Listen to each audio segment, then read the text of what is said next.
I don't even know where to start, you guys. My life has just been a whole thing. Like, seriously, a whole thing. You know how you think you have everything figured out, and then bam! The universe just decides to throw a wrench in your perfectly good life? Yeah, that was me, literally just a few months ago. Okay, so I'm Tiffany. I'm 32. And until, like, March, I was living this dream, you know? Married to Mark.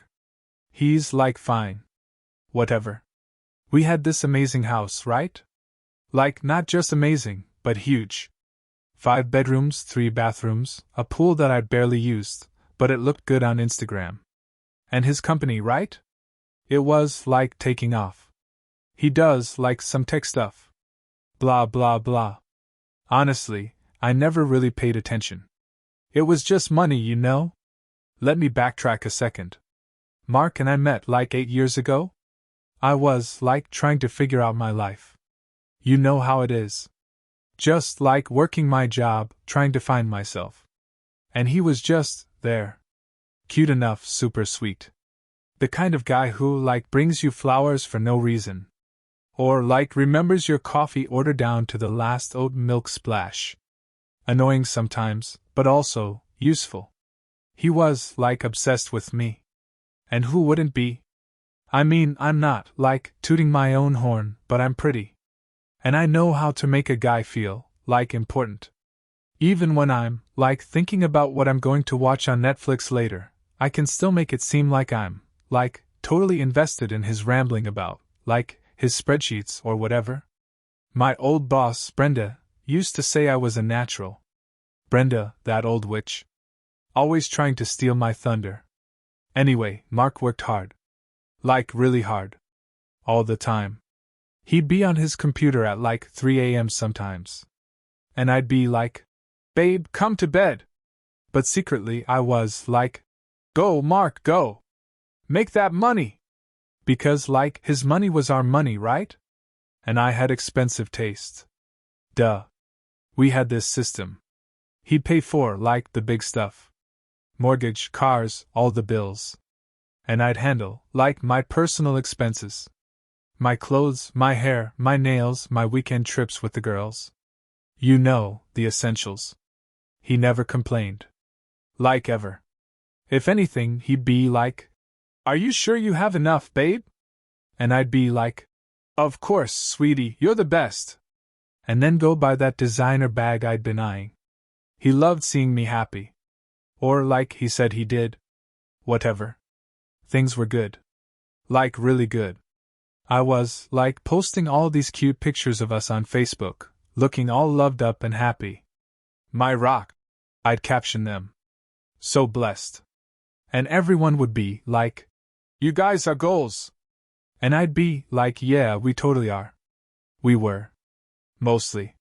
Sometimes, though, he'd get, like, weird. Like, he'd bring up something about, like, my spending. Or how I never, like, wanted to go to his work dinners. And I'd be like, "Babe, you know I get, like, super anxious in big groups." Which, like, is totally true. Sometimes. Or I'd just, like, start crying. And he'd instantly be like, "Oh, babe, I'm so sorry, I didn't mean to upset you." Works every time, you guys. Every single time. Or, like, he'd want to do something with his friends. You know, like his guys. And I'd be like, "Oh, but babe, I really wanted us to watch that news show tonight." Or, "My head hurts, can we just, like, chill?" Because, like, who wants their husband going out with his single friends, acting all like whatever? Not me. Control is key, you know? Gotta keep them on a short leash. But, like, my friends? That's totally different. My girls are my girls. He knows that. So, anyway, things started to get shaky. I don't know. He just seemed, like, distant. Like, when I'd ask him about his day, he'd just grunt. Or, like, when I tried to cuddle, he'd just, like, stiffen up. I was like, "What is your problem, Mark?" And he'd be like, "Nothing, just tired." Tired, my butt.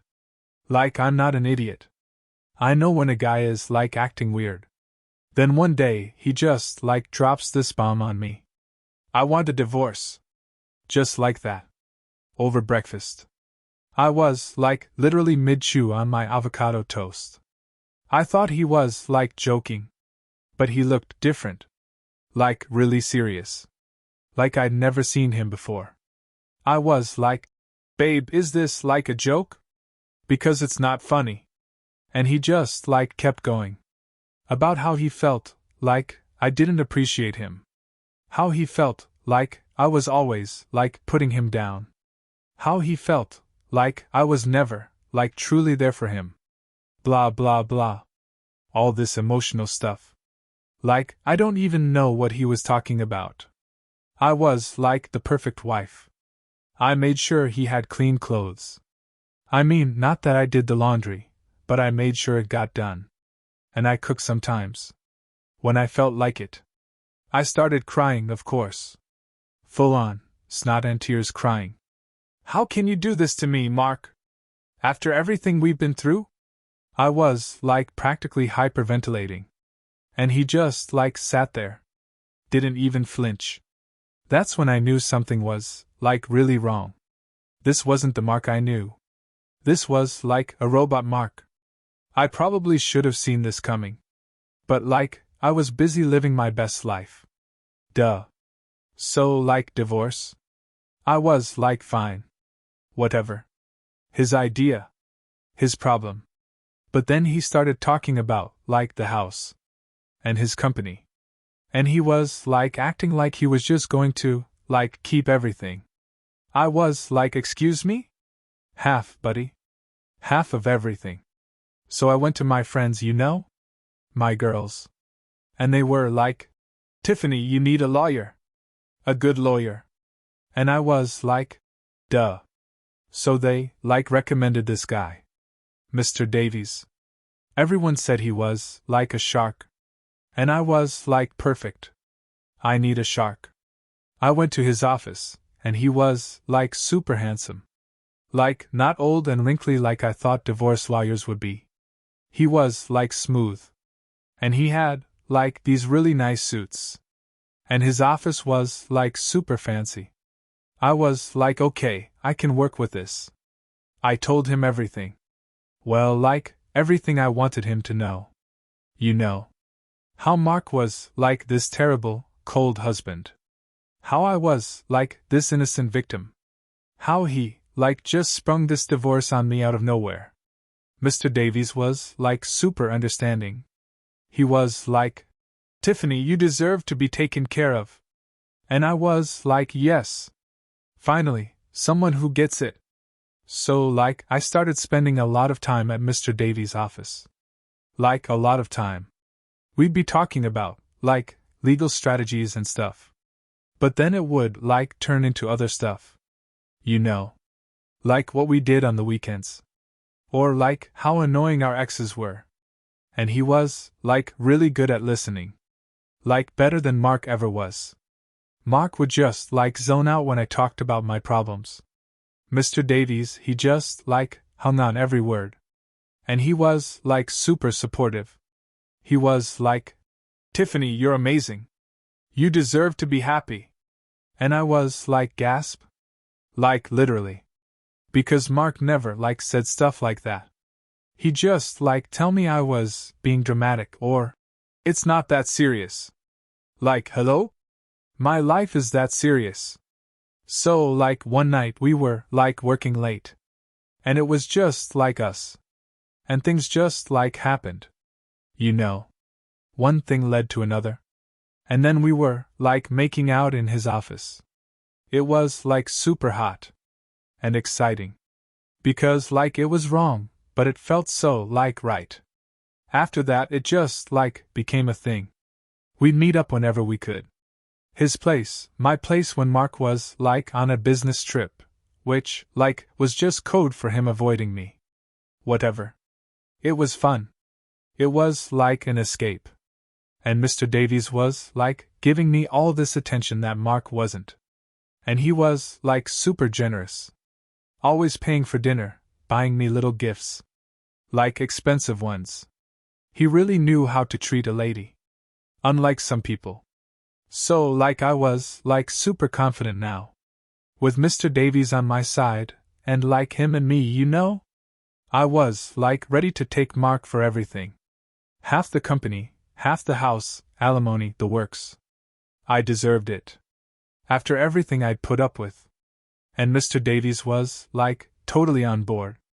"We're going to get you everything you deserve, Tiffany," he'd say. And I'd be yes. So, we went to mediation. And Mark was, there with his lawyer. And I was, all confident and stuff. Because I knew Mr. Davies was, amazing. And he just, laid it all out there. Half the company, half the house. Mark looked, he was going to explode. His face went, super red. And he was, "Tiffany, you are out of your mind! You contributed nothing to my company. It was my hard work." And I was, snort. "Please, Mark. I was your support system. I was your inspiration. Without me, you'd be nothing." And I was, looking at Mr. Davies, and he was, nodding. "Yeah, you go, girl." Mark's lawyer, this, old lady with a bun, she was, trying to be all calm. "Mr. Thompson has significant proof of his sole ownership and contribution to the business, Ms. Thompson." Blah blah blah. Who cares about proof when you have, emotional distress? Right. So, Mark refused. He was, totally unreasonable. I was, "Fine. Then we go to court." And Mr. Davies was, "Excellent. We'll crush him." And I was, "Yes.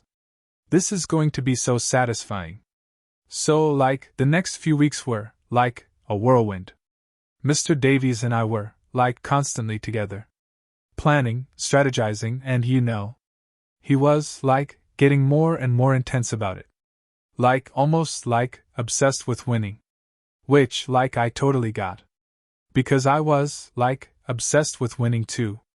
I was, telling my friends everything. "He's so amazing, you guys! He's going to get me everything!" And they were "Oh my God, Tiffany, that's so good!" Except for Sarah. Sarah was, always a little judgy. She was "Are you sure this is a good idea, Tiffany? It seems a little messy." And I was "Sarah, you just don't understand. This is about justice. Bitch." Always trying to ruin my vibe. Then, literally the day before the court date, Mr. Davies calls me. He was, super weird on the phone. "Tiffany, we need to talk. Immediately." I was "What now? Did Mark, suddenly decide to give up?" Probably. Because, who can stand against me? So I went to his office, all excited. And he was, sitting there. Not, smiling like usual. He looked pale. And he was, holding something. A folder. "Tiffany," he said, and his voice was, super serious. Way more serious than when he told me about Mark's divorce papers. "I have some information that is detrimental to our case." I was "What are you talking about? Are you, nervous? Because we're going to win." He, slid the folder across the table. And I opened it. And it was pictures. Pictures of us. Of me and him. Making out in his office. Leaving my house. Leaving his house. And so many text messages. Super personal ones. About how I couldn't wait to get rid of Mark. About how I was going to take him for everything he had. And about how Mr. Davies was, the best, and how I was, going to marry him after all this was over. My heart just, dropped. Literally. I felt, sick to my stomach. "What is this?" I whispered. "It's proof, Tiffany," he said. And his voice was, so cold. I'd never heard him speak like that before. "Proof that you have been engaging in an affair with your divorce lawyer while still legally married." I was, panicking. "But how? Mark's private investigator has been following you for months," he said. "He knew about us." I was, like, totally freaking out now. But you said we were going to win. You said we'd take him for everything. He just, like, sighed. Tiffany, this changes everything. The judge will see this as marital misconduct. It will severely impact your claim to half the assets. Especially the business. And it will almost certainly invalidate any request for alimony. I was, like, in shock. But what about us? I asked. Because, like, he was supposed to be my future. He looked at me with, like, no emotion at all. Tiffany, our relationship was a professional liability. It compromised my ethics as a lawyer. I have already filed a formal withdrawal from your case. Effective immediately. I was, like, speechless. You're dumping me? After all this? I have a reputation to protect, he said. And this jeopardizes everything. He even, like, had the audacity to hand me a bill for his services. Like, for everything. All those dinners, all those gifts, all that attention. It was all, like, a lie. He just wanted to get paid. And now he was, like, bailing on me. The nerve. I just, like, grabbed the folder and ran out of his office. I didn't even say anything. I just, like, bolted. I probably should have seen this coming. But, like, I was too busy celebrating my future wealth. So, like, the next day was the court date. And I had no lawyer. I tried calling, like, a bunch of others. But they were all, like, Ms. Thompson, with all due respect, your situation is complicated. Which, like, is code for, we don't want to deal with your mess. So I had to go in there, like, alone. And Mark was there. And his old lady lawyer. And they both, like, just looked at me. Like I was trash. I just, like, felt so exposed. So humiliated. And the judge, oh my God, the judge. She was, like, looking at me the whole time with this, like, disgusted face. Like I was some kind of, like, criminal. Mark's lawyer just, like, presented all the proof. The pictures. The text messages. My own words. I was, like, dying inside. I wanted to scream. Mark, that snake, he even, like, put on this whole show. Like he was so hurt. He cried, you guys. In court. Like, what a drama queen. And he was, like, talking about how he had loved and trusted me. Blah blah blah. And how I had betrayed him. Like, please. The judge just, like, listened to all of it. And then she, like, made her decision. And it was awful. Like, truly awful. She said that because of my flagrant disregard for marital fidelity. And my attempts to defraud Mr. Thompson of assets acquired through his sole efforts. That I was, like, getting almost nothing. Not half the company. Not half the house. Just, like, a tiny fraction of the house's equity. Enough to, like, put a down payment on a really small apartment. And no alimony. Like, zero alimony. Can you believe it? She said my actions showed I was, like, totally capable of supporting myself. The nerve. I wanted to, like, jump over the table and strangle that judge. And Mark. And his ugly lawyer. They were all, like, against me. It wasn't fair. It was never fair. So, like, now I'm living in this, like, tiny apartment in, like, the bad part of town. I had to, like, sell my car. And my designer bags. It was, like, so humiliating. I'm back to, like, working my old job, which, like, barely pays the bills. Brenda, my old boss, is, like, still there. And she's, like, always giving me these looks. Like she knows. Like she's, like, judging me. And Mark? Oh, Mark. He's, like, living his best life now. Still in the big house, still running his company. And guess what? He, like, started dating someone. Some, like, basic chick he met at, like, a volunteer thing. She's, like, super plain. Like, no makeup, just, like, always wearing leggings and a messy bun. And she, like, actually helps him with his company. Like, for free. Can you believe it? Some people are just like desperate. I see their posts on Facebook sometimes. And he looks happy. Like genuinely happy. Not like when he was with me. Like he's always smiling. And she's like always laughing. It's like sickening. And everyone comments, "You two are perfect together." And I'm like, whatever. Zoe, my friend, she tried to talk to me about it. "Tiffany, maybe you should try to reflect on what happened." And I was like, reflect on what, Zoe? On how everyone conspired against me? On how Mark is a total snake? On how Mr. Davies used me? She just doesn't get it. None of them do. I don't regret anything. Not about Mr. Davies. He was hot, and he made me feel good. It's not my fault he turned out to be a coward. And it's not my fault Mark was so obsessed with me that he had to ruin my life just because I wanted what was mine. I deserved that house. I deserved that money. I was his wife. I don't care anymore. About Mark, about Mr. Davies, about any of them. They can all go to hell. I'm just going to focus on me now. I mean, it's not my fault things turned out this way. It's everyone else's fault. They just couldn't handle how amazing I am. And how I always know what I want. And how I'm not afraid to go after it. Even if it means a little bit of drama. Whatever. My life will be fine. Eventually. It has to be. Right?